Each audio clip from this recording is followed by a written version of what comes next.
and unfortunate successors of since the Indian civil service, very early time, and unfortunate constitutionalism in Pakistan, very early time could not.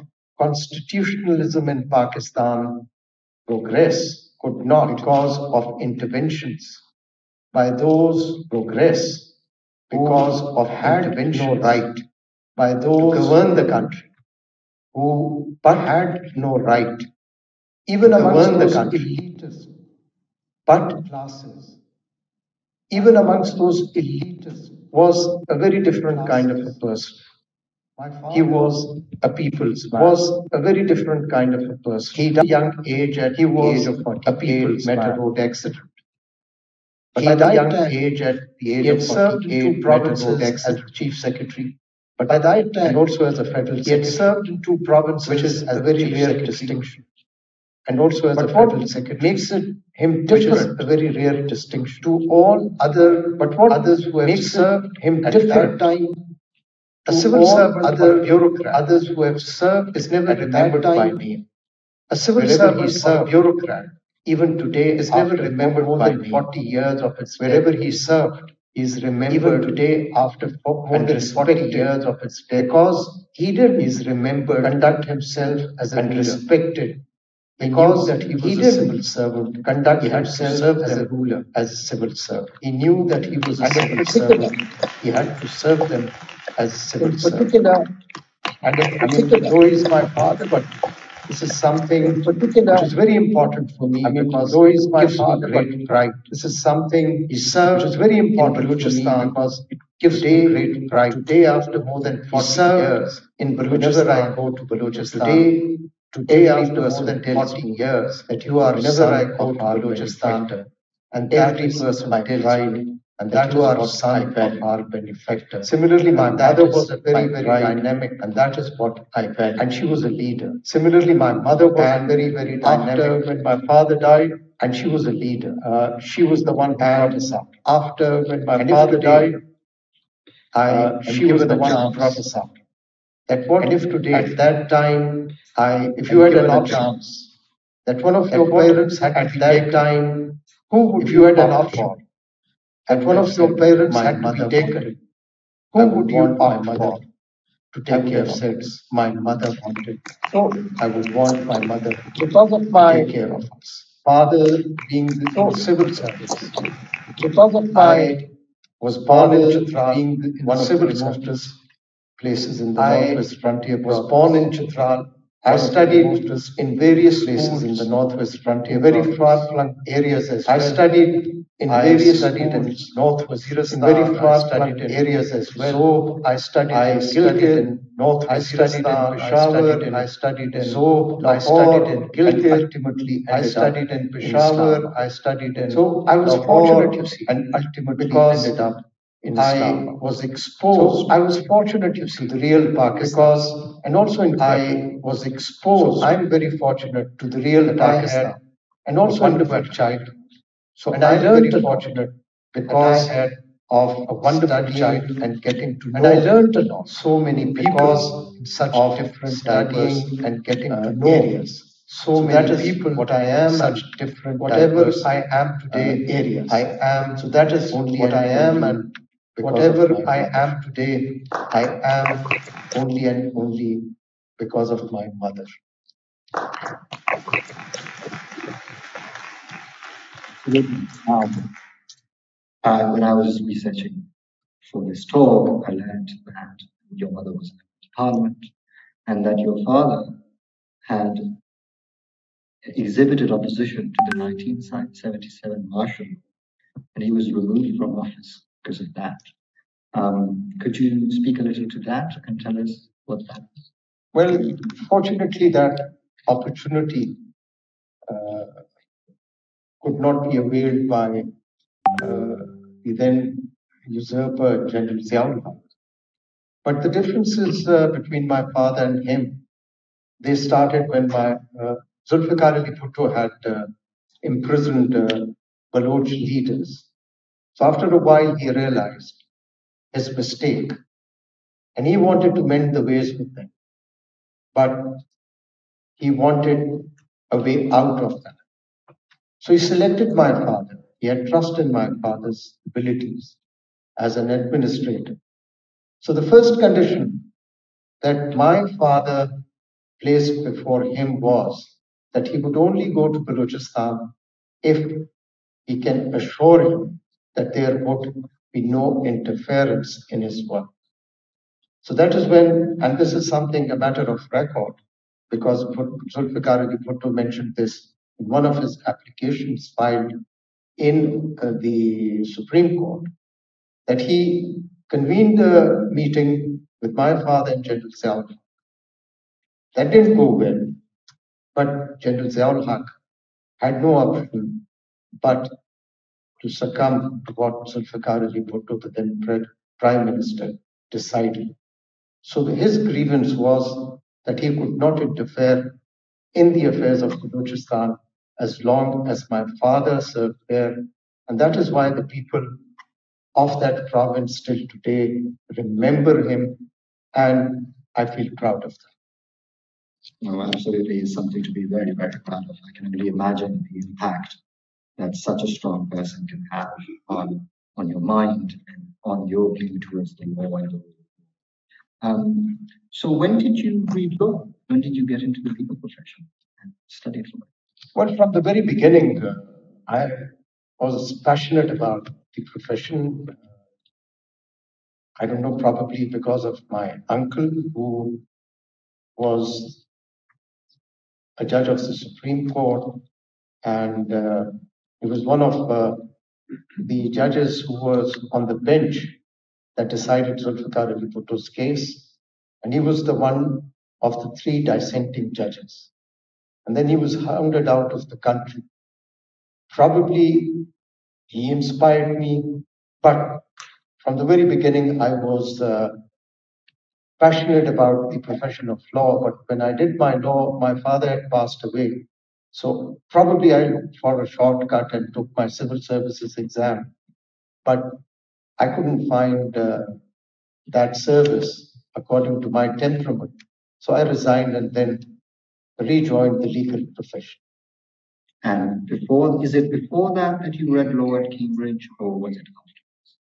No, when I was in service, that was also part of it. I got this scholarship, Chevening scholarship, and fortunately, I also got admission at Cambridge. So I read it at Cambridge, and then I resigned from the civil service. Right. Well, we're lucky to have you in the legal profession. Can you tell us, as a young advocate, you've just come back from Cambridge, and you want to start your own practice, what was the state of the country at the time? No, when I came back, there was an elected government, and things were somewhat stable. There was democracy. But I think I was very, very fortunate because such an opportunity very rarely someone gets. Because two of my closest friends, they were already in the law practice. And we, three of us, we formed a firm, and it's probably a rare thing that has happened. All three of us were later elevated as High Court judges. All three of us served different high courts, and now all three of us, we are in the Supreme.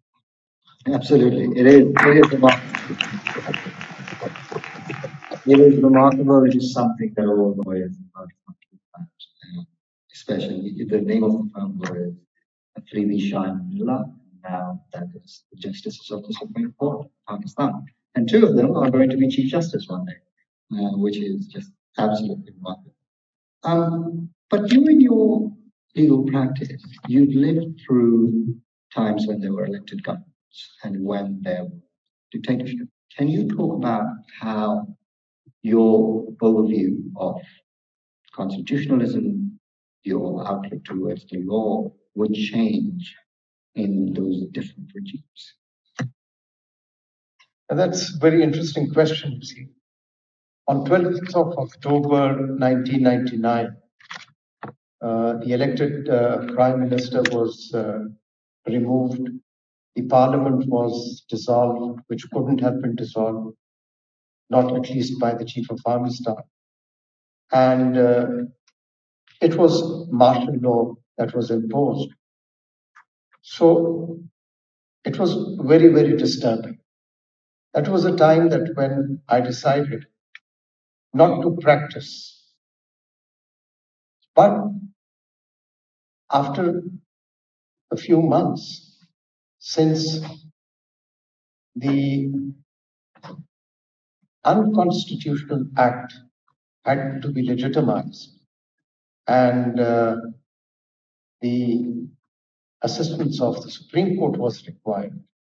So as it was happening in the past, they issued a martial law ordinance whereby the judges were required to take an oath of allegiance to the chief executive, that was General Musharraf. So that morning, I read in the newspaper, I mean, this is an interesting aspect of my life. So I was quite surprised that how can a judge who's already taken an oath to uphold, defend, and protect the Constitution now take another oath? That, to my mind, was one of the biggest misconduct on part of the judge. So in the morning, I didn't think about it. I just took a paper and a handwritten application I made addressed to the judges, asking them that under 184 of the Constitution, you entertain this petition and that you cannot take another oath. My driver hadn't arrived as yet, so I took the car, I went to the Supreme Court. Then I was not a lawyer of the Supreme Court. I had difficulty in finding the place where the judges sit, their chambers. Ultimately, I reached there. So I saw a few judges going out. So I stood there and they were also very surprised that why the lawyers standing there. So the person who then later was to take the oath as Chief Justice, he asked me, why are you here? I said, I have a petition and I have a grievance. So he said, what is the grievance? I said, my grievance is that you have taken an oath. Now you cannot take another oath. So somehow, you see, I mean, they got worried. They thought that probably he's not alone. Other lawyers would be coming, and they rushed outside, sat in the cars, and they went away to the President House to be administered that new oath. So the additional registrar came back and he asked me, what have you done? So I said, no, 5 other judges should have been there. So he said, no, they are not taking oath. So I said, where are they? So he said that they are in Justice Nasir Aslam Zayed's chamber. I went up, and there these 5 judges, honorable judges, independent judges, who had refused to take that second oath, they were there. So I sent in the petition. They asked me, the person came out and he said that they are saying, go and register it with the registrar. I said, no, I want a hearing. So they allowed me to come in. So there is 5, and out of those 5, right now 2 are alive. Justice Wajiuddin is alive, and Justice Nasir Aslam Zayed is alive. So well, I argued my case. So I said, we do appreciate, but we have already decided not to take the oath. So they did not entertain my petition. I mean, it was their prerogative. Later, during the lawyers' movement, one of them, Justice Wajiuddin, he told me, that is how you see, I experienced that period. Yes, it's a very, Chief Judge, with your permission, if you don't mind, if you recall, When George W. Bush in 2005, in his inaugural speech, he made a declaration.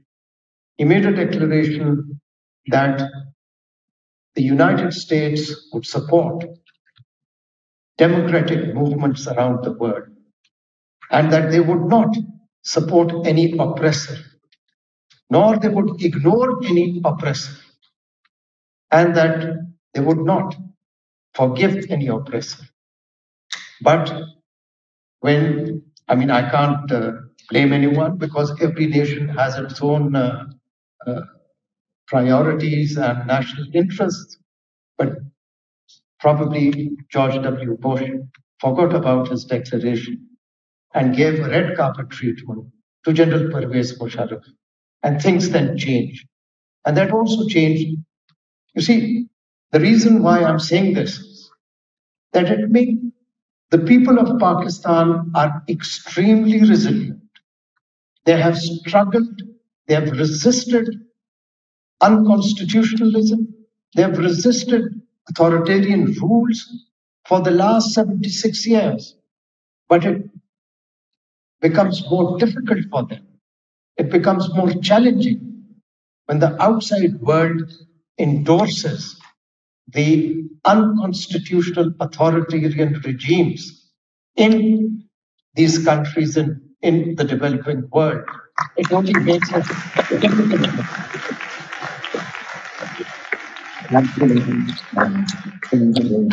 Looks like you started your own voice before the actual. In between, let me confess, I made a mistake. No, as I said, I still think it was a bit of. No, after that, you see, probably I saw since the Supreme Court then also gave a judgment, everyone accepted it, all the bar associations accepted it, everyone started appearing before the same court. I also started appearing before the same courts, which was wrong thing to do. But then, just before the elections, for 5 months, the governor of the Khyber Pakhtunkhwa offered me to join his cabinet as a caretaker government. Those 5 months probably changed my life. And that regret or that blemish, at least the lesson that I learned from that was that no, enough is enough. There has to be a zero tolerance. And there has to be a commitment to the Constitution, no matter what.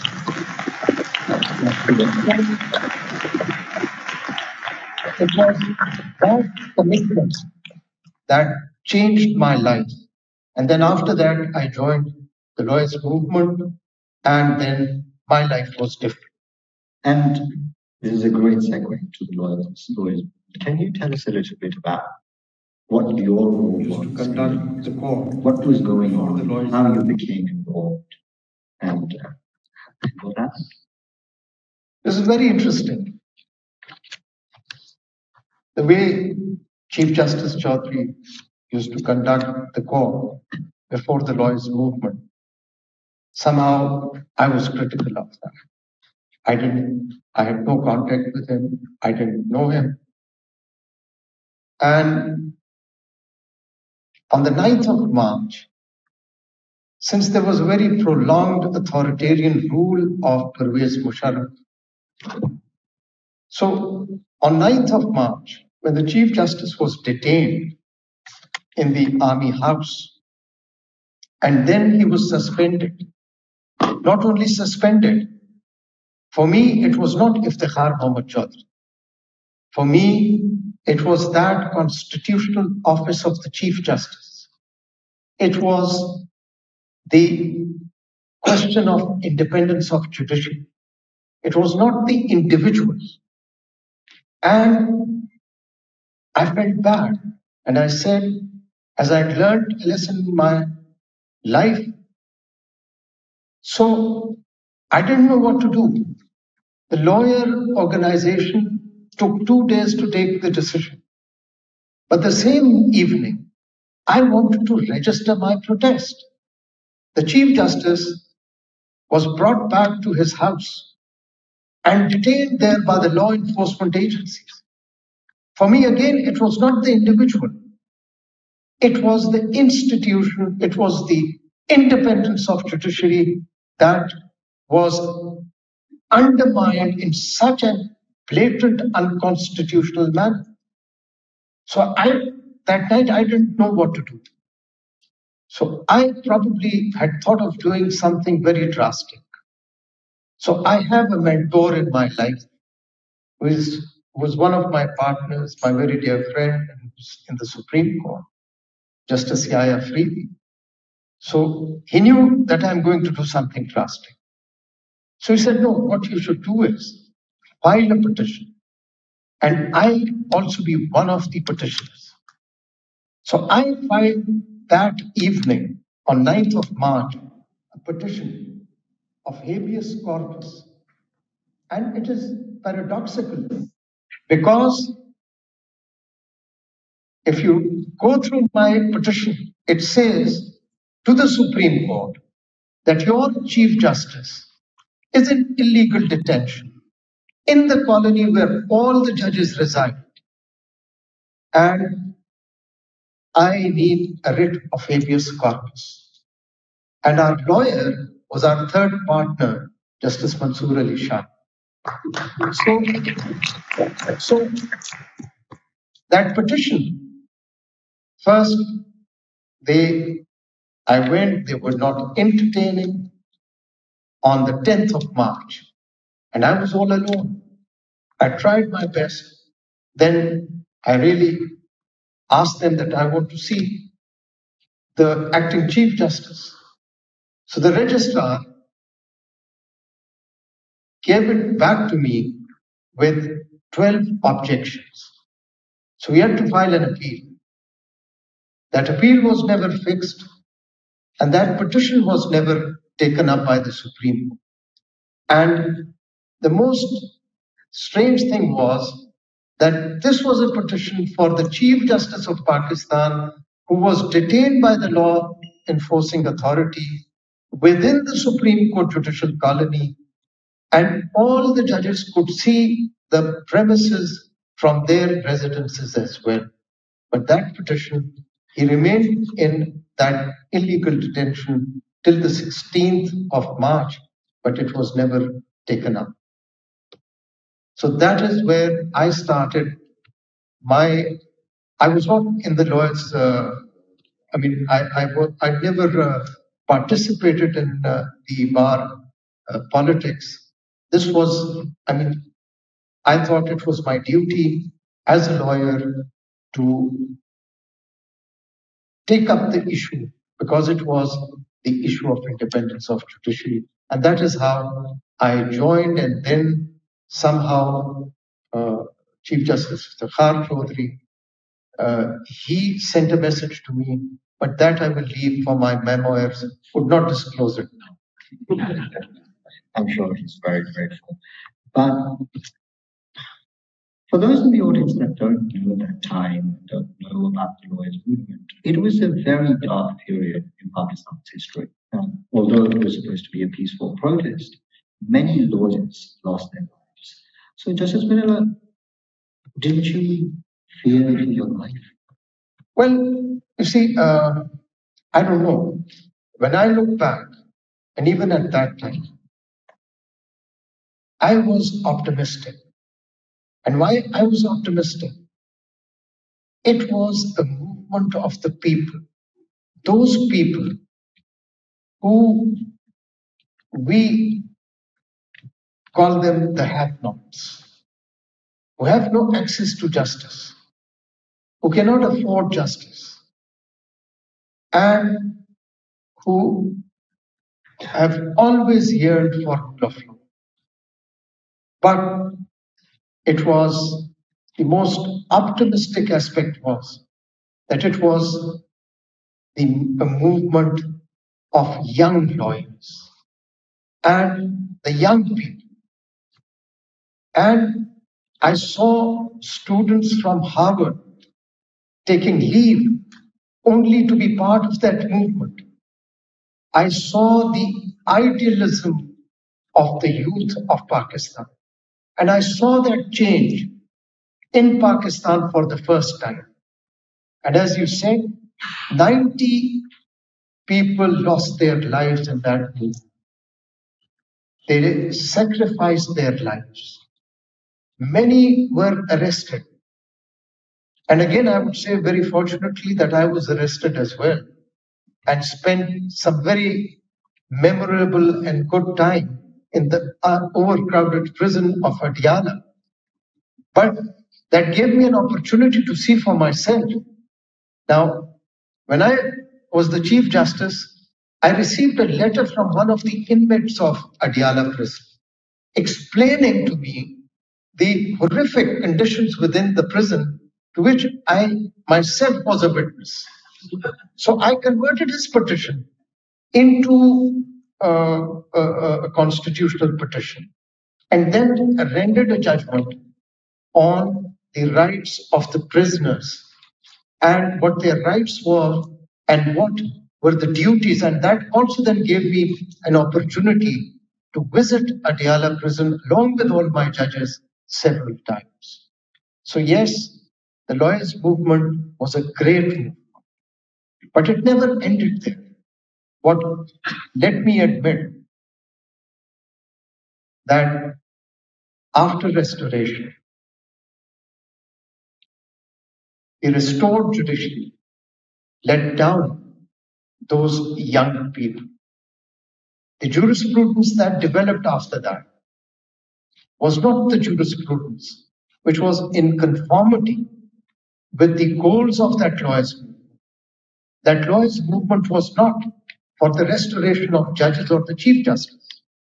It was a movement for restoration of the Constitution and the principles of democracy, freedom, equality, and social justice that are embedded in that Constitution.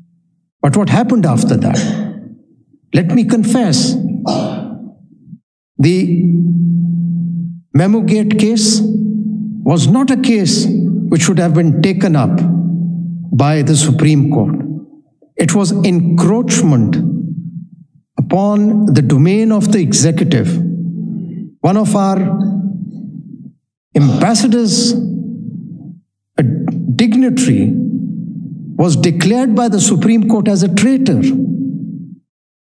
I think that was not in the interest of the country. Again, an elected prime minister was disqualified from his office. That was not the function of the Supreme Court. So many elected representatives were disqualified under Article 62(1)(f). That was not the function of the Supreme Court. And that was not fair to those 90 people who had sacrificed their lives. It was not fair to all those thousands of young people imbued with idealism who had sacrificed their day and night. The Supreme Court and the judiciary was not fair to them as well.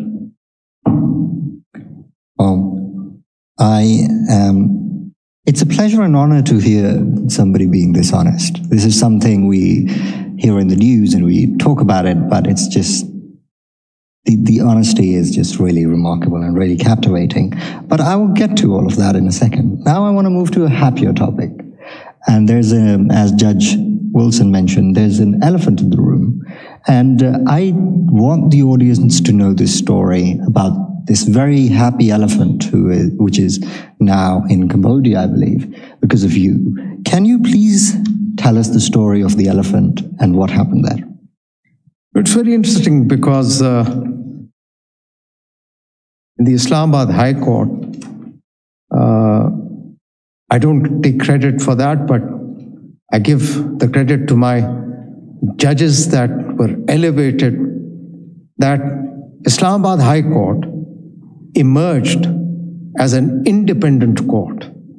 So, as an independent court, I don't know why all the petitions started ending up there. petitions regarding violation of fundamental rights, enforced disappearances, right to dignity. And while I was dealing with these very serious issues, one unsung hero, a medical practitioner, brought in a petition praying that the conditions of an elephant in the zoo that was Kawan be improved. He didn't have, probably could not afford a good lawyer, but he had a young lawyer, very energetic. And then there was another petition regarding a bear, and the zoo was refusing to shift it, allow it to be shifted to a sanctuary. And a third petition, a lady brought a third petition regarding the treatment of stray dogs.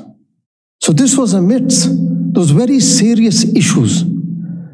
But then when the proceedings started, I felt this was equally important. It was not just that one elephant. And the story of the elephant was extremely interesting because you can draw parallels with the human rights violations. The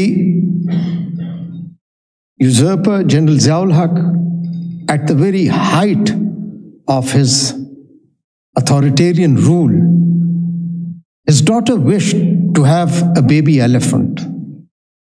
So General Muhammad Ziaul Haq asked the president of Sri Lanka that my daughter wishes to have a baby elephant. Now, elephants are very, very intelligent social beings, and they have emotions, very strong emotions. They grieve and they rejoice. They celebrate the birth of a baby. And it's a very matriarch kind of a family, you see. So this 1-year-old Kawan, then he was not named Kawan, but a baby, was kidnapped by a state to be offered or gifted to another state. So to me, it जी मेरे भाई, हमारे पास higher और डोलास की Fraser का new stock आ गया। Small size की 20,000 रुपए की मिली। Was flown to Pakistan. For a while, he was kept in the backyard of General Ziaul Haq's house. And then when he was growing up, they thought, you see, now he is going to become big. Let us now, he can't stay here in the house. Let us shift him to the... So the zoo was established for him. But then there was no one there to look after him. There were no expertise. So they all brought in other animals. Like for instance, the Himalayan bears. Imagine bears from Himalaya. The nature has created a habitat for these bears in those highest plateaus. They were brought to Islamabad. I mean, even for them, the winters were unbearable and nobody to look after them. The marsh crocodile was not an animal species which should have been there in Islamabad. So I didn't know what to do.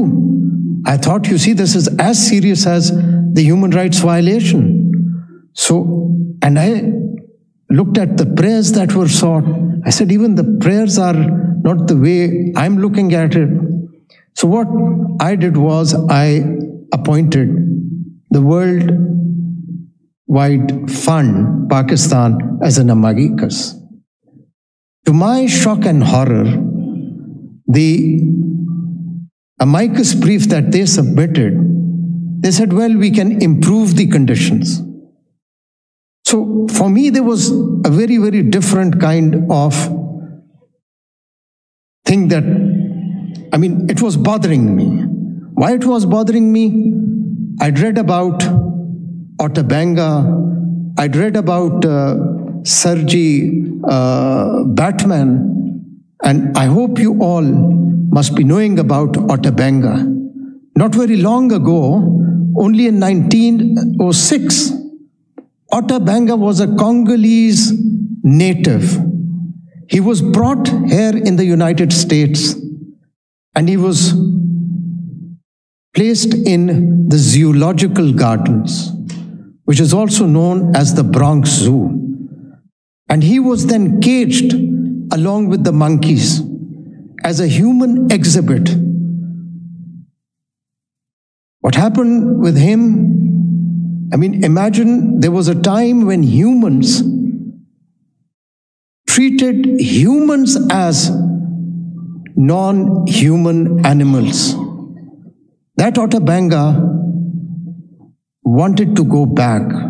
So some very noble missionaries, they campaigned for Otabanga.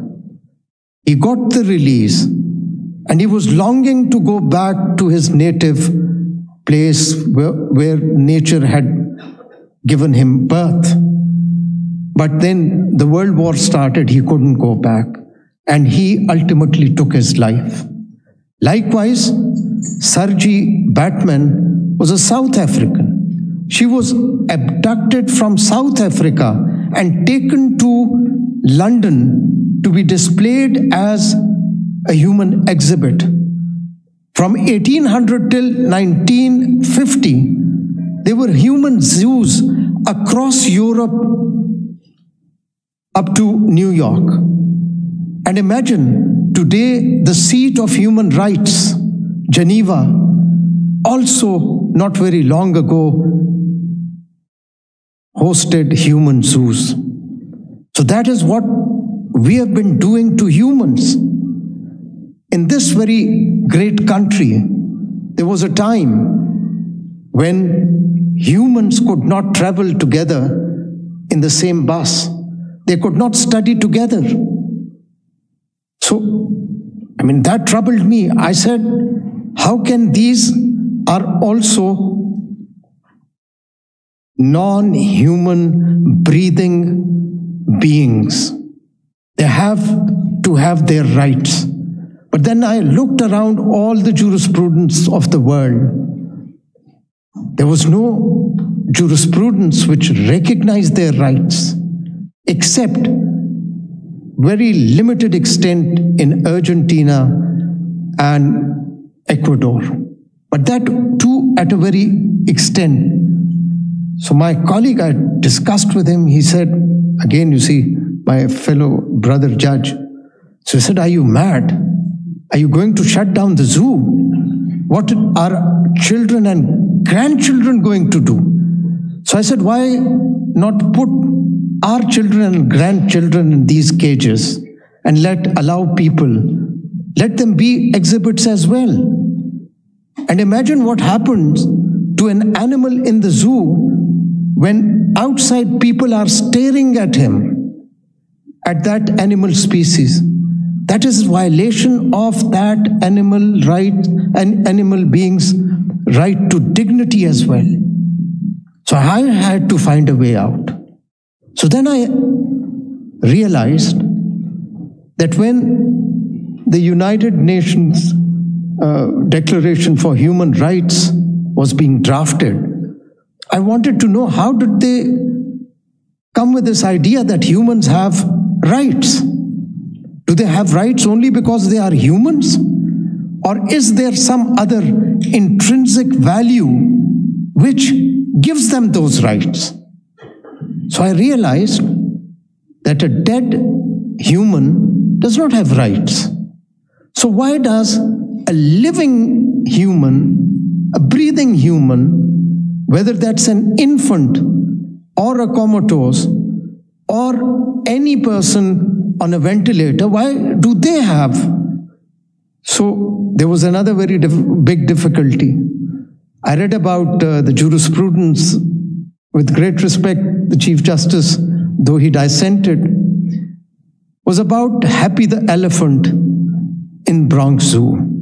And that was the time when I'd almost completed my proceedings, the Supreme Court of New York dismissed Happy's petition. It dismissed Happy's petition on two grounds. One ground was that it cannot bear legal rights and it cannot be accountable for its acts. And the second ground was that since it cannot do that, it's not a person. And the personhood, you see, though the judges were extremely sympathetic towards it. So then I realized why humans have human rights. That factor attribute that has the intrinsic value which needs to be protected is that life and life alone which gives rise to all these rights. So then that attribute, that intrinsic value is also there in case of the non-human animals. So then, again, you see, there was a difficulty. The Supreme Court of New York, since they said we can't grant a habeas because it's not a person. So that was again a difficulty for me. And that was the correct approach, because even in our constitution, then I realized that all these constitutions have been drafted by humans to regulate themselves, to protect themselves. That is why they are in the context of only a person. So then I find a way out by way of mandamus. And mandamus because I held that the right to life of humans is dependent on protection of natural habitats, of the ecosystems, and all these living beings. And it is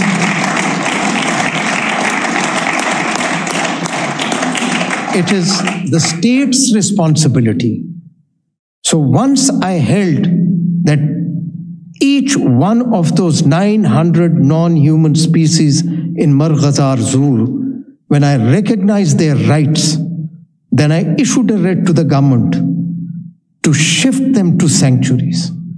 Now there was a very great difficulty, and the difficulty was how to implement the judgment. The government was resisting it, and there was also an ego problem. They said, I mean, what would the world say? They can't look after the animals. I said, that's not the question. Now I had to implement my judgment. There was a very good offer that the sanctuary in Cambodia was prepared to govern the elephant. So how to move him there? Even the contempt would not work because it was a very, very costly affair. So I was very, very fortunate. The court was very fortunate that the famous singer, Cher, she got attracted. And she flew to Islamabad. And that is what solved my problems. The government succumbed, and the government itself started taking credit for it. I said, please do take credit, but have my judgment implemented.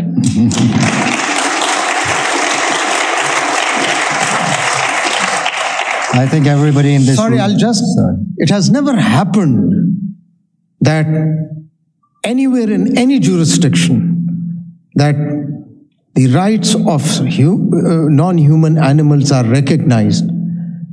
A zoo is shut and the 900 inmates are all shifted to their sanctuaries or freed. It only happened in Pakistan. Absolutely. And I think this is such an interesting story, and I wanted everybody to learn about it. What the members of the audience might not know is that this particular decision is now taught across universities. and in almost every animal rights and animal law class. And that goes to show the step you took, the progressive nature of your decision, which we don't see every day. Like you said, we don't respect humans, and you were able to get your judgment implemented. Fantabulous.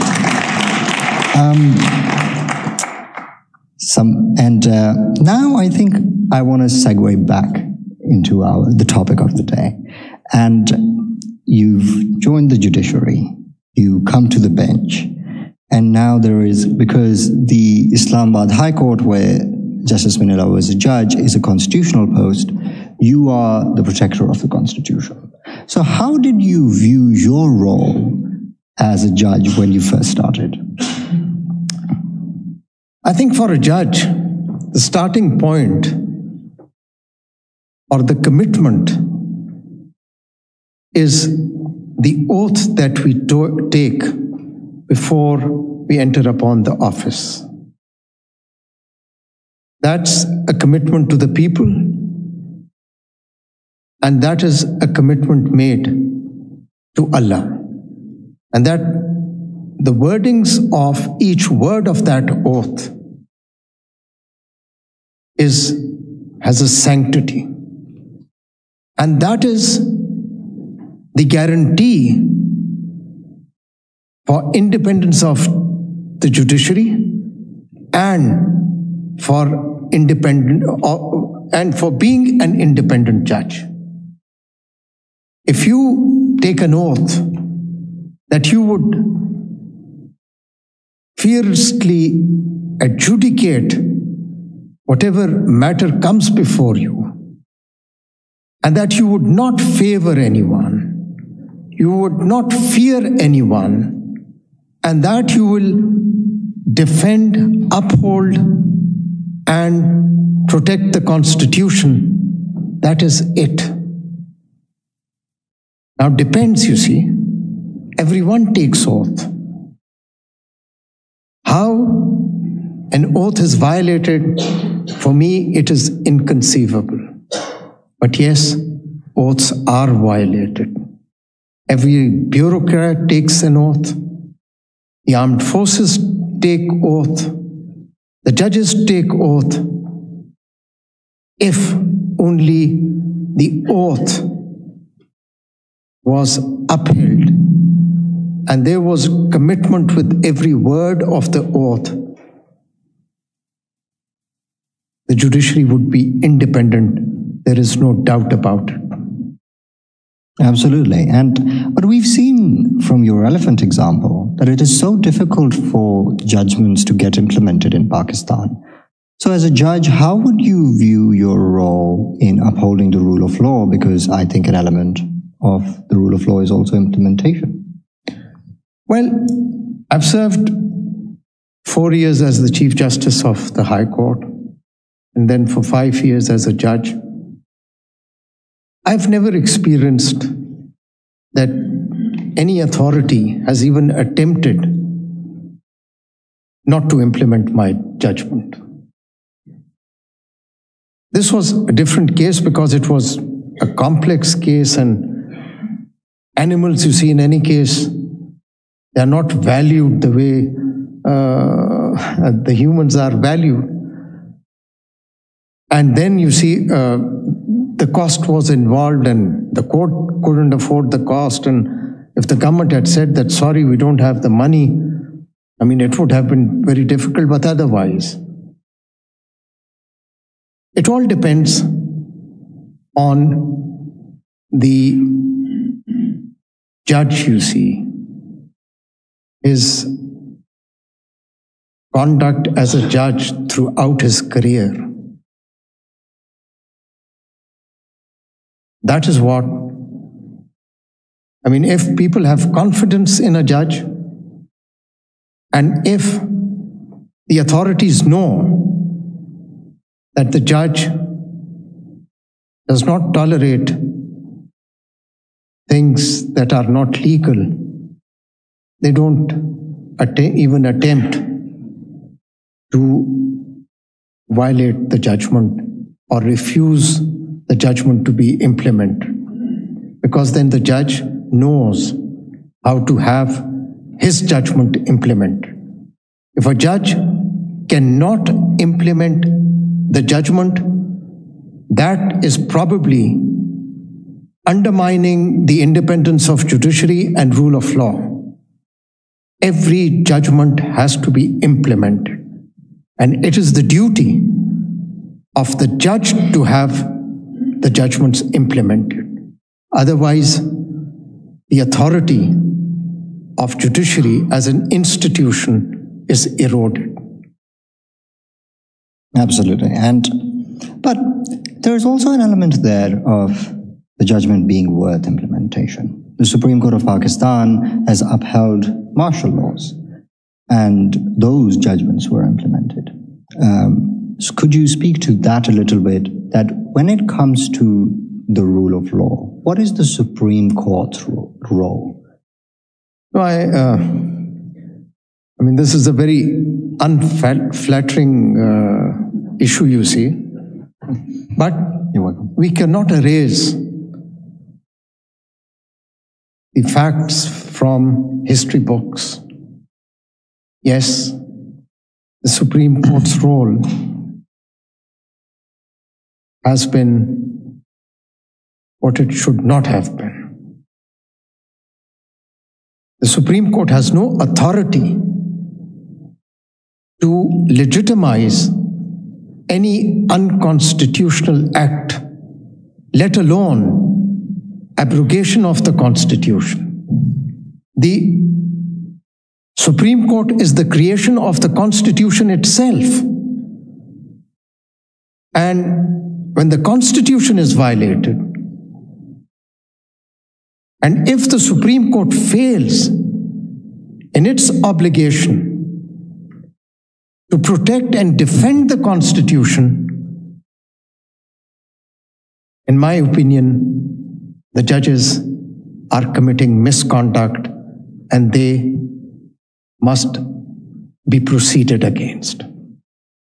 So it is not a question of legitimizing martial laws and implementing that judgment. The martial law is already implemented. The Supreme Court merely stamps it. It purportedly gives it legitimacy, which in my opinion, it cannot. I think that also has parallels to a current decision in the United States Supreme Court regarding presidential immunity, and I know you're aware of it. What lessons can the rest of the world learn from Pakistan's experience when it comes to presidents who overstepped their bounds or committed acts whilst they were president? You see, firstly, our constitution is a parliamentary democracy-based constitution. So the president is merely a figurehead. He doesn't have any power. So the only immunity is immunity that has been given to the president. So I'm of the view that it is not very significant. But in my opinion, a prime minister was dismissed from his office, an elected prime minister, because he took the plea that there was a presidential immunity. Yes, the presidential immunity was there. And the Supreme Court, in my opinion, with great respect to the Supreme Court, could not have removed and dismissed or unseated the elected prime minister on that ground. So immunity is not there as far as the prime minister is concerned, who has the powers as an elected prime minister. But as far as the judgment is concerned, I think I wouldn't like to comment on that because the chief judge is also here. I leave this to the chief judge, you see. I would be more concerned about my Pakistan, you see, and its constitution. I had to give it a shot. But so let's move back to Pakistan then. Let's now squarely focus in on judicial independence and judges. What role do you think the appointment of judges plays in a judge being independent when he does take office? Well, you see, again, we have a very unflattering past as far as appointment of judges, and the process of appointment of judges is also concerned. I don't know how many of you are aware of this, because there are a number of distinguished guests seem to be from Pakistan as well. During Ayub Khan's authoritarian rule, the High Court judges, which was a constitutional court, their appointment was subject to being interviewed by the uniformed ruler, General Muhammad Ayub Khan. So one can imagine the independence of those judges, you see. I mean, a judge who consents to become a judge after being interviewed by a person in uniform who is only trained in the art of warfare and who has an authoritarian rule, I'm afraid it speaks volumes for the independence of judiciary. So we started from there. And then the only good thing that has happened in Pakistan was the 18th Amendment. And the 18th Amendment has caused a lot of political instability, because 18th Amendment shook the status quo. It took away powers from the de facto rulers. And the 18th Amendment, I must say, the credit goes to that parliament which passed the 18th Amendment. And for the first time in the 18th Amendment, the process, a transparent process, an accountable process of appointment was judges also included. But unfortunately, and with great respect, the Supreme Court, headed by Chief Justice Iftikhar Muhammad Chaudhry, thought that that was in violation of the principle of independence of judiciary. In my recent dissenting judgment, I've taken a different view. And that was the time when the Supreme Court, after being restored, after that heroic struggle by the people and lawyers of Pakistan, was about to undo and strike down that 18th Amendment. But in the end, the Parliament was virtually forced to pass the 19th Amendment. And after that, the Supreme Court bench virtually made that 19th Amendment redundant as well. And again, I would say that it was not fair to those 90 people who were martyred, and who had laid down their lives. And those young, imbued, idealist youth who had struggled for democracy and supremacy of the Constitution. Yes, the process has to be very, very transparent. But let me share with you, when I became the Chief Justice, there were only 3 judges at that time in the High Court. And the image of the High Court was not what it was now, or what was what happened after a few years. They thought that it was a high court which should be shut. But when I became the Chief Justice, I knew that a high court is known by its independent judges. And independent judges, that ensures independence of that court. So it was a task for me. I had my own way of doing it. I did headhunting. And the difficulty was that the people that I selected, and Chief Judge, let me share with you, the concept of independence of judiciary in a society which has established democracy and a society which has a regime that is either hybrid in nature or authoritarian. The concept of independence of judiciary is very different in those societies. In a society where the rule of law and democracy are weak, in those societies you need judges who are not only competent, who do not only have integrity, but they are fearless as well. So the difficulty was how to find these judges.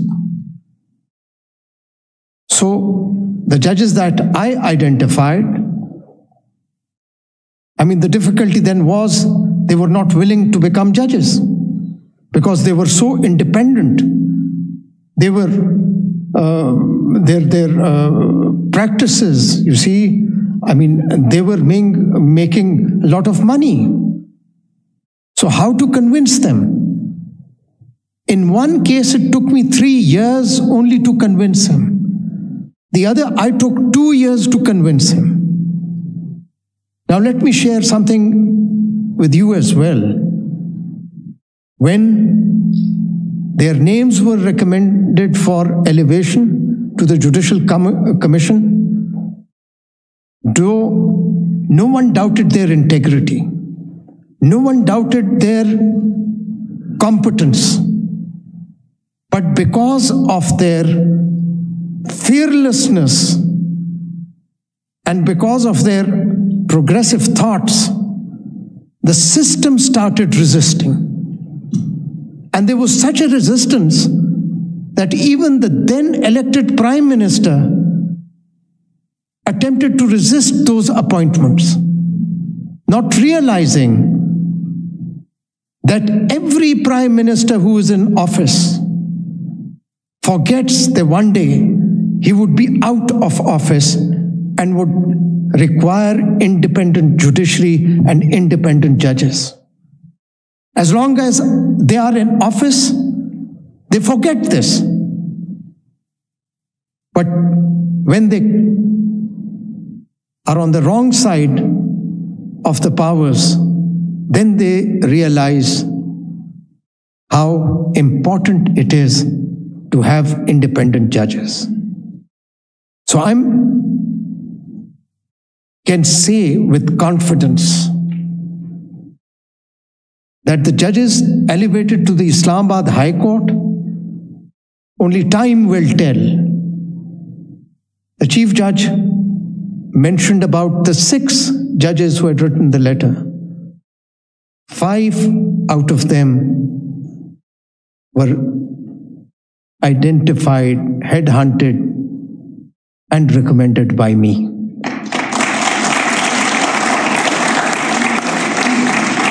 I would love to go on and on, but Mohammed just told me we don't really have that much time. And you already touched upon a lot of the topics in terms of being forward-looking and what a judge needs to have in order to be judicially independent. So I want to give the audience some time for questions, but from my side, it has been an honor to be able to have this conversation with you. Can I see, are there any questions? The lady in the back.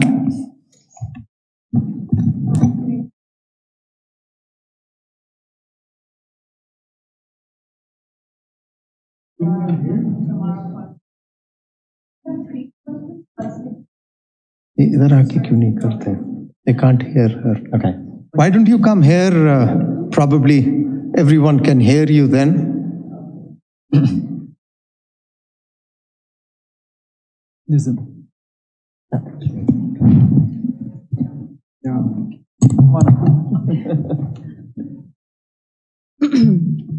evening. It's really an honor to have you here with us tonight. And my name is Amara Farooq, and I do have 3 questions, but courtesy to everyone else, I'll just stick to 1 question. And if we have time, I'll get back to you. So my first question is 2-pronged question. And it's about, given your extensive experience in judicial system of Pakistan, what were some of the challenges and fears that you and your family personally faced with respect to security, and how did you tackle? Okay, I'm gonna sit, so if you don't mind. Go ahead. Can you hear me? Yes. All right. So my first question is a 2-pronged question. Given your experience, extensive and courageous experience in judicial system of Pakistan, what were some of the challenges and fears that you and your family has faced personally with respect to security, making decisions, and how did you tackle them? And second prong of that question is that what is your cautionary advice to a young Pakistani American attorney who wants to contribute and become part of Pakistan judicial system? This is very interesting. Interesting because you see, I think for a Pakistani judge, there are challenges, yes, but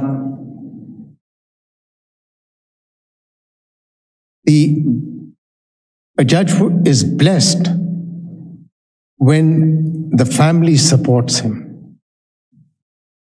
So I can only share with you that I've been dealing, or I've dealt with, and probably, I don't know why, in Islamabad High Court, there were so many politically consequential cases since 2017. And for some odd reason, I dealt with most of them. Now that was the time, which was a very difficult time for a High Court judge. A High Court judge would never know of any pressure if he does not give access to those who can influence him or her. So yes, I didn't know about any pressures. But it's, when you talk about independence of judiciary, we have always focused on insulating the judiciary from the other branches of the state. There are 2 other very important aspects, and that is internal independence and the institutional independence. When the Supreme Court is seen as complicit, the challenge for a High Court judge is far more greater. So when in 2018, at that time, there was another political party and another political leadership who were on the wrong side of the powerful de facto rulers. So I didn't get any pressure from outside. But if you don't give access, then attempts are made to discredit you on the social media, by using the social media, and in a very organized way. I mean, when I suspended those 3 sentences, I mean, my family was literally in tears. My siblings' photographs, our privacy was encroached. And then my integrity here would have believed. The way they propagated that I got 2 flats in bribe. I was with the Supreme Court judge in a car. We took a photograph. That went viral. And it had a caption down there mentioning me with the president of a political parties in London. But I had my duty. I was committed to my oath. And that propaganda was so strong that even those who were very close to me started believing that probably I might have got those 2 flats. I also started doubting myself. I said, maybe. You see, because it was so strong. Then my wife, my siblings would get telephone calls from those who knew us, saying that we never knew that your brother or your husband was like this. Yes, those are challenges. Only recently, I wrote a note. The personal data of my 2 sons was put on the social media and obtained from a government organization. My wife, who has nothing to do with politics, and they had made up a documentary. Yes, those are challenges. But that is a test of a judge. That is a test of a judge's independence.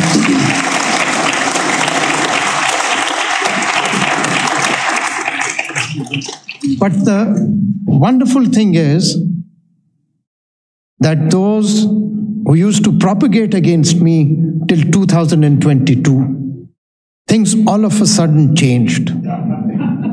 They came on this side of the rostrum, and the other side was then on this side. Today there is a different propaganda from those who benefited from Islamabad High Court when no other high court was giving relief. But that again is a test of a judge. That determines the people's confidence in a judge or a court.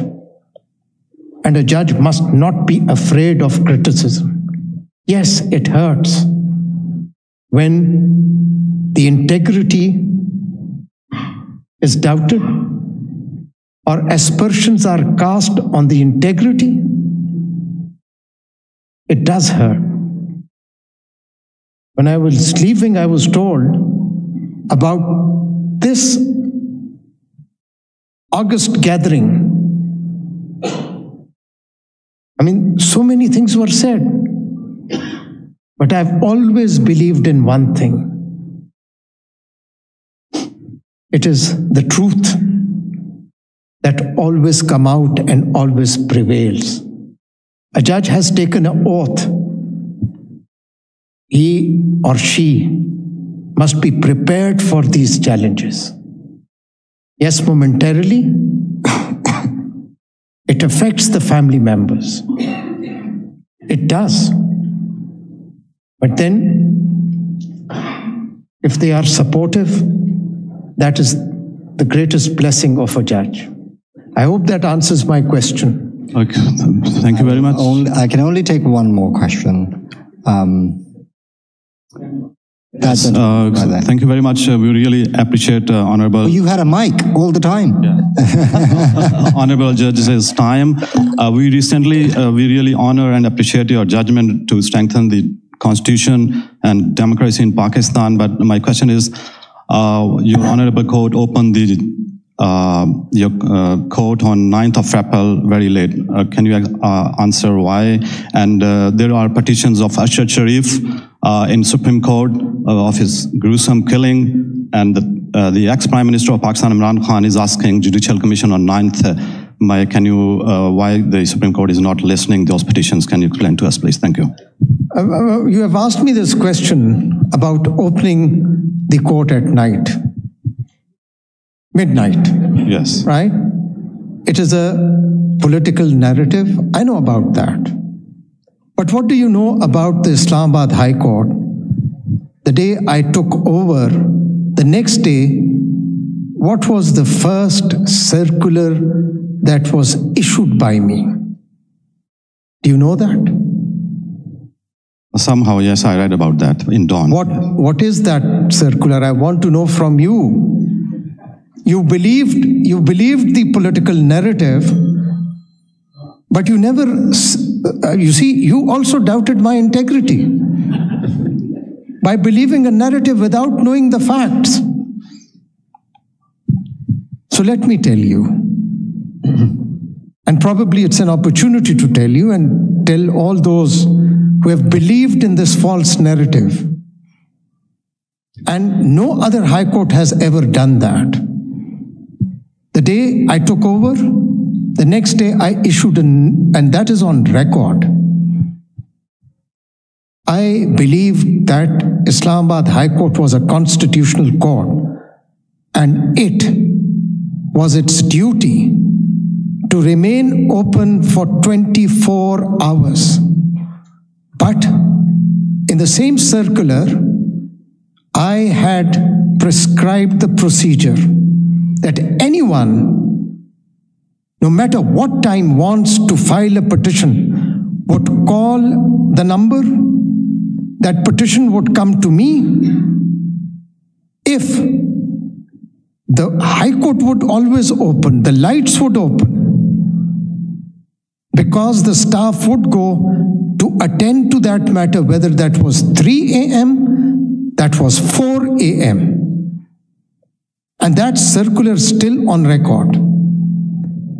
1,400 people benefited from that circular. Nobody knows about them because they were not political people. They were ordinary poor people. And only the Islamabad High Court did that during the 4 years that I was the Chief Justice. There were petitions of enforced disappearances received late in the evening at night. And one was that of Matiullah Jan, a journalist. I received that late in the evening. The High Court was open for everyone. Now, what happened that night? Did I come to the High Court? You tell me, you asked me this question, did I come to the High Court? I think so, yes. You think so? And how did you get this information? And let me now inform you. I was at home. I was informed that there was a situation and people want to file petitions. And then they informed me that the Supreme Court Bar Association President, Mr. S.N. Boone, has requested to file a petition. So I said, take all the petitions, send to me if they are necessary. They would WhatsApp those petitions to me. If they were necessary, I would have passed an order. Did I pass an order? So what? Who wanted to do something very unconstitutional or illegal that they got so afraid that only lights were lit? Again, now I tell you something very interesting. I was in my pajamas. And I didn't know, you see, because the staff, it was their duty to go to the High Court to receive. I saw the petitions, they were frivolous petitions. I didn't pass any order. If I had to stop someone and I didn't go to the High Court at all, I was in my pajamas and I was taking out something from the fridge. And my wife said, oh, come, see what ARY is saying. They are lamenting that why did he reach the High Court? I said, really? But now I tell you, firstly, you all believed it. Had I passed any order, then probably you may have been right. But you did not even inquire. That happened in 2021. Since 2018, 1,400 petitions were entertained by me at night, in the evening, or after the office hours. And yet, a political narrative was made that why the court was open. So now let me tell you something. What were the television stations saying? Though at that time I didn't realize it. I was watching ARY in my pajamas. I didn't even bother to change, or because I didn't have to go. I didn't have to pass any order. So, the ARY, you see, I don't want to name them, they created a situation as if martial law is going to be imposed. I wish every time there is a threat of martial law, the courts remain open. I wish they were open on 5th of July when General Ziaul Haq was removing an elected Prime Minister. I wish they were open on 12th of October when General Pervez Musharraf had thrown out an elected Prime Minister. If anyone had attempted to remove unconstitutionally an elected Prime Minister till then, Mr. Imran Khan, then it would have been a test of the Islamabad High Court whether it stands up to uphold the Constitution or not. Thank you, Justice.